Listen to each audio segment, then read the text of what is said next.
Hey, this is Yaz Stone here, and welcome to episode 4 of M2SF 3-Minute Podcast. Today, we're going to be talking about the 8 most effective words to use in your next email.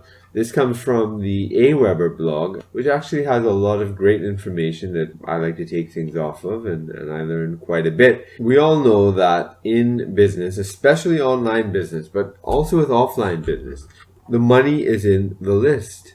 But what happens when your response rate is so low to your emails, your engagement? You're not going to make sales and you're not going to make that money. And if you run up against that barrier, you're going to be saying, well, look, this is crap what these guys have been telling me. The money's in the list. I'm not making any money from my list.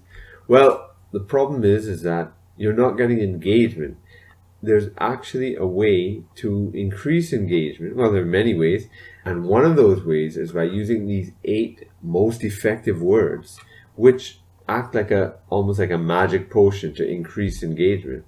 Now, I don't know if any of you are George Carlin fans, and he talked about the 9 words you can't say on TV. Well, this is, I guess, something similar. The 8 words you must use in your emails. I'm not going to tell you those 9 words from George Carlin. You're on a computer. Just Google it and you'll find out yourself.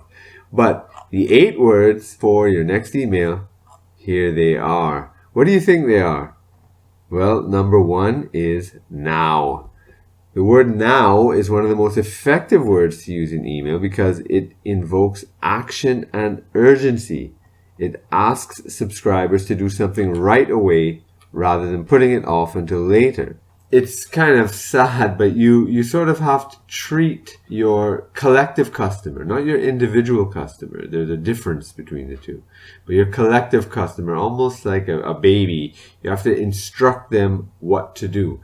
I don't know, in speaking to a crowd and speaking to a sort of anonymous collective entity, it's different than speaking to a person face to face. So you have to give them instructions, and now, to click now, to buy now, that's very important. So the second most important word is you and your, right? So don't speak in the third person. That means it or he or she. Say you and your, because that makes the message personal. And once you turn a message into something personal, you can break the barrier and get to sales. Now, this is the 3-minute podcast, so again, we've run up against a time barrier.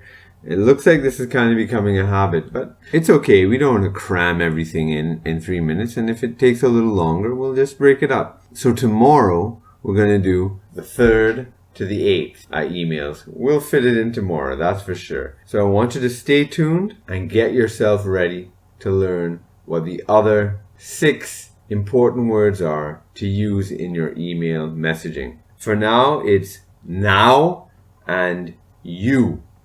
You can start using that in your headlines, in your email copy, your autoresponders. Have that as your takeaway from today's podcast.